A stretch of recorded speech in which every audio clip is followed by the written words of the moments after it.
Hi everyone, welcome again to another financial analysis video with myself, Moeed Amin, and Ted Wayman. So today we're going to be talking about a well-known British institutional brand, and that is Royal Mail. So any of you who are not in the UK, maybe unfamiliar, Royal Mail is essentially a postal and courier service business. It was founded in 1516 or established in 1516. It was established, get this, by King Henry VIII. I didn't know that. Ted, did you know that? No, I didn't know that at all, Moeed. Yeah, I thought that was an interesting piece of news. Didn't realize he had the time with all those wives, but I thought that was quite interesting. And it was established as a governmental department, which then spun out as its own corporation. Now, this company's an international business, although it's established in the UK, well known in the UK. It actually has an international reach, and it works through brands like Parcel Force International, which is the courier service. There's General Logistics Services, which is its arm in Europe. And actually it acquired a road freight business in Canada called Rosno, I think it's called Rosno Transport, for 210 million. So it's obviously got ambitions to expand even further than Europe. It also operates with a brand called Parcel Express in the USA. And it also has a company called Market Reach. Now, essentially, Market Reach it's a part of business that helps marketing in businesses, agencies, marketing brands and agencies in terms of using mail as part of its marketing strategy. But it also provides market research into the mailing industry and the potential there. So I thought that was quite interesting. It provides those kind of professional services. Has about 158,000 employees, so very large business, very large employer in the UK. And what was interesting that I saw was they're obviously investing in the future, and we're going to see some of that in the P&L. But they're investing in things like electric transportation, etc. They're also investing in being able to increase the level of automation in its parcel sorting system. And they have ambitions to reach a level of 90% of their parcel sorting to be conducted by these automation systems. And it's important to know that because currently it's around 50%. So all of this kind of information is going to be interesting in terms of context. We're not going to dive into that in too much detail, but just wanted to share that with you in terms of context. Now, this company that we're analyzing today came from a couple of requests from our viewers. So clearly a kind of one that's interesting to everyone. So RS Forthwin and Mohammed Awais, thank you very much for your request. Here is your video. And don't forget, viewers, to like, share, subscribe. If you are a subscriber and you make a request to us, as these two individuals have, you will get an instant notification of when your video has been analyzed and published. So don't forget to hit that subscribe button and hit that notification button so that you get the request, so that you get the notification, of course. We're going to go on to the share price, and very interesting information around the share price in terms of the analytics on the P ratio, dividends, etc. So stick around for that because that was very interesting to look at. Just to give you an idea of the share price, floated in 2013. And if you'd invested then, you'd be sitting on a decline of 43%. 5 years ago, a decline of about 36%. And a year ago, a decline of 55%. So could this make it an opportunity for a buy? Let's have a look. And we're not here to give you financial advice. These are just our opinions. But the purpose of this show is to help you raise your financial acumen and financial knowledge so that you can analyze these future statements, particularly their quarterly statements, in a much easier and quicker way. So, Ted, let's share with our viewers what we have uncovered about this well-known UK brand and some interesting financials there. Yeah, thank you very much. Good to see you, Moeed. I hope you are well, and welcome to all of our viewers. So Royal Mail, big fan of Royal Mail. My local postman is called Richard, and he dresses as a superhero every single day. So he is definitely our superhero. And so if anybody else out there has their mail delivered by Batman one day, Captain America the next day, and then Superman the next day, then you probably live just around the corner from me. So he's now Royal Mail, don't confuse him with the post office, very, very separate to the post office. And Royal Mail, as Moeed mentioned, going all the way back to King Henry the VIII, the Royal Mail invented the stamp. So before that, it was very much the person who was receiving the post paid for the privilege of receiving it, and the stamp allowed then to start to charge the person who was sending that, back in the old penny black days, Queen Victoria. So without further ado, on our history lessons, we're here for a financial lesson rather than a history lesson. So here is the Royal Mail PLC. Here is their annual report and account. It's available on their website. You can look at what they do in detail, where they're going, why they're doing it, what their strategy is, all this kind of investment, as Moeed mentioned, in technology, which is a big driver for the business. But we are going to whiz down and look at the financial statements. So here are the financial statements, and we're going to start off with the income statement. So we are now looking at the income statement. Here it is, sorry. So we are dealing in millions of pounds. So there we go, it's millions of pounds for the 52 weeks ending in fact, 2022. So this is the end of March 2022. We're now in June, end of June 2022. So these are reasonably recent figures. So the revenue, now interesting enough, so the revenue, so 12.7 billion pounds, 12.7 billion pounds, a little bit up 1% on the previous year. Now, do remember the previous year, this is pandemic year. So pandemic year, and suddenly we're all staying at home, and the only way that we can kind of, we can't take something around, we have to send it. And so people like the Royal Mail will have seen a big increase in their revenues. And what this tells me is that the Royal Mail has maintained that. So they've been, they've captured market share, they've seen an increase in business, and they've managed to maintain it. One might expect it as we get out that we no longer need the Royal Mail so much, and therefore that revenue would have dropped. And then you notice the next line are their operating costs, very high. So if we take the kind of the operating profit here, it's only about 5%. So this is really, really tight margin. And as Moeed was mentioning, these people costs, increased automation should reduce those people costs. And you've got then distribution, conveyance, infrastructure, et cetera, et cetera. But that's the kind of, I guess that's the kind of the Achilles heel, those people costs, especially if you're thinking about the future, inflation, and they want to start asking for pay rises. And if it's going to be a 10% pay rise because it's going to keep up with inflation, that's going to, that's going to wipe out that operating profit. And so there's not a lot of room for error on these guys.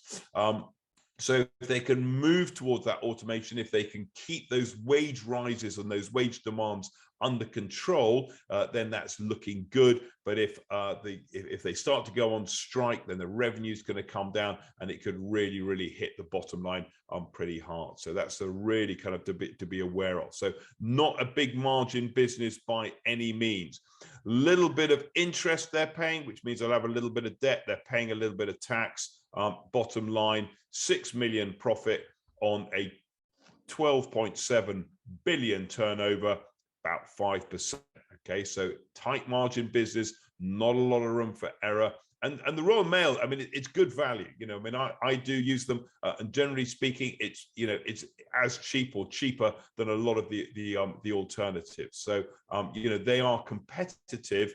They're pushing towards that automation, as you mentioned, Moeed.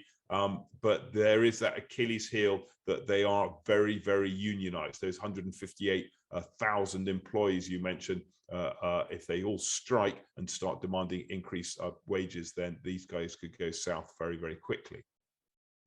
There's the income statement. Let's go look at the balance sheet. So here is the balance sheet, and the top half of the balance sheet shows the non-current assets, the things we need to run the business. Big number up here is their property, plant and equipment. And that's only going to get bigger as they continue to invest in all of that automated equipment. What's also interesting is this number here. Now, I'm not an expert on pensions, but they have a retirement surplus on their pension. Now, that's good. These guys, they only floated. They were sold by the government a few years ago. In fact, I was a buyer at the time and sold pretty quickly as the price went up. But these guys, they've got this surplus retirement benefit, and I think that is that's obviously a good thing when lots of companies quite often have deficits. The other thing to mention is that there is some speculation that this number is undervalued. So these guys, there's a lot of property in there. There's a lot of freehold property, and there's sort of theory that it's held at book value rather than at market value. And actually, some of their property really is, it's in prime real estate in London. It could actually be worth quite a lot more than they're showing on their balance sheet. So potentially the book value of this company is being understated. Current assets, things we're trying, either cash are going to become cash soon.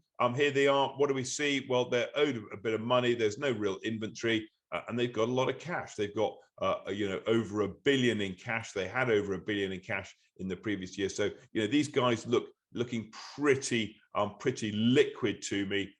Decent cash holdings, which is good. On the current liabilities, total current liabilities 2.7 billion. Compare that with 3 billion of current assets. So from a liquidity ratio, not looking too bad. And most of those current liabilities are trade and other payables. So basically they're suppliers. So that's looking pretty good. No real warning signs there. And then a little bit further down, we get their kind of the non-current liabilities. There's a bit of a deficit on the other side of that pension scheme, but that's, very, very small compared with the surplus. They've got a little bit of loans. That's fine. But most of it is lease liabilities, and that's just to a new accounting process of bringing those operating leases onto the balance sheet. So nothing really kind of bouncing, just shrieking out at me, and therefore, the net assets 5.3 billion. There they are again, 5.3 billion. The balance sheet balances, a little bit of investment, and these guys really, it's all funded through retained earnings. So they're profitable. They've been making profits. And those profits have been reinvested back into the business. 4.8 billion to 5.3, 5.2 billion. Those profits are being reinvested, and that's how the company's been funded. Quick check on the movement in equity. Here it is. So we'll see. We're looking at this column here, the kind of the retained earnings column. They made a profit for the year. That's the previous year, but they made this kind of what we call a comprehensive loss, causing the retained profits to go down a little bit. And then in this year, they made another profit. There's the 612 million of profit, a little bit of other comprehensive income. And look at this, quite nice. There's some share buybacks and some dividends. So these guys are paying dividends, and they are paying out, they're buying back their own shares. Again, returning money to the investors, and I'm hoping that is a kind of the start of a kind of a standard policy where we will now be paying dividends out to shareholders. So that would make it a good investment. So last one to look at, cash flows. So here is their cash flow, and we see the net cash flow from operating activities. They're very cash generative. So lots and lots of cash coming in. A lot of that cash is really driven by the fact that they are profitable. So there's the profit figure, and then there is the depreciation amortization. So basically, you'll notice there's the EBITDA, which is earnings before interest, tax, depreciation, and amortization. And that EBITDA is very much reflective of the cash profit, as we would expect. So EBITDA often treated as a kind of, as an approximation, as a back of an envelope calculation to work out the cash profit. So very, very cash generative, which is good. Here is the money spent in financing. So buying property, plant and equipment. So this is the automation you're mentioning. Buying other businesses as well. So they are expanding, as you mentioned, maybe expanding overseas. So big investment going on from these guys. But if they are generating if they're generating 1.1 billion and they're spending 760 million, then the difference is they've still got 401, and that's a sort of a form or one method of calculating free cash flow. And then they got the financing activities a little bit further down. So there's the share buyback. There are the dividends that they're paying out, and then they're paying back on some of those leases as well. You'll notice the previous year, big buyback, big repayment of loans. So they've really kind of brought the debt on the balance sheet down significantly, and now they're feeling that comfortable, they've got their balance sheet under control, they can start to distribute profits to the shareholders in the form of share buybacks and dividends. So all looking pretty good. Let's go and have a look at their share price and see what this is telling us. So here is the share price. So since if you invested since they floated, and there is them floating, then you're in the red. I mean, they have gone down. They have been bouncing around. Here's the pandemic, so kind of everything going up, especially these kind of guys. But since kind of the unlocking, they've been on a steady decline. Now, what are the numbers telling us? So first of all, if you remember, Moe, first of all, we've got a market cap of 2.6 billion. Okay, that means that their price to earnings ratio is about 4.4 times. I'll read that again: 4.4 times earnings. If you buy this company, you will get your money back in 4 years. Okay, that's slightly crazy. That it's a 25% yield. It's the equivalent of investing in something that yields 25%. With the dividends, you're getting, well, they put a 6% yield, but by my calculation, the dividend of 366 million on a 2.6 billion market cap is a dividend yield of 14%. So I'm not sure where that 6% comes from. And if you include the share buybacks as well, that's a yield of 22%. So very, very big yields, very low P ratio. This tells me the company is very, very cheap. The net asset value, the net asset value of the balance sheet, 5.3 billion, and they're trading at 2.6 billion. Okay, that's basically, if you buy the company for 2.6 billion and then just close it down, you're going to get 5.3 billion in return. So they are trading at below book value. Again, another sign of potential, a very, very cheap stock. And don't forget, I did mention that comment about the property, that if the property really is undervalued, then potentially that balance sheet could be worth even more. So this really looks like a bargain for someone. And you mentioned that perhaps there were kind of other companies out there, maybe even the PE companies, looking at these guys and thinking, do I want to buy them? So this looks a really, really cheap stock. Now don't forget, again, there's always that Achilles heel. There's always that kind of that potential for really kind of messing up with the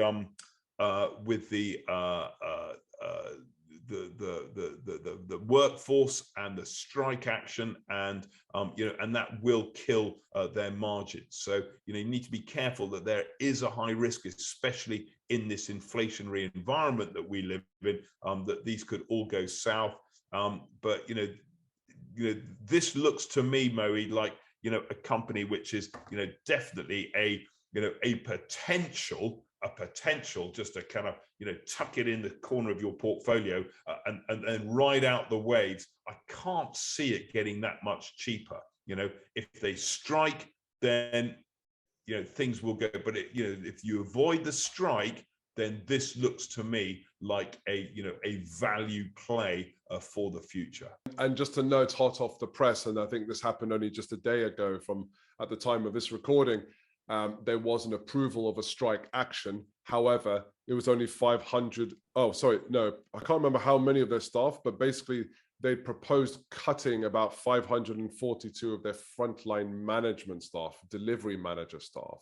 And it was all about redistribution, and they were unhappy with that. So they decided to strike. So there is a real example there of the risk that Ted has just talked about, which is the strike actions happening, and particularly in a high inflation wage spiral environment, could those wages requests go up, and what would that mean to their profitability? So definitely worth considering that and doing your own research about something like this, because their union is pretty strong in the UK. So that was a really, really interesting company to analyze, and thank you to our 2 viewers for requesting that. We'd love to hear everyone else's thoughts, right? So if you are someone who knows this industry really well, or knows about the technologies being supplied to an industry like this, we'd love to hear from you. Do leave a note in the comment section.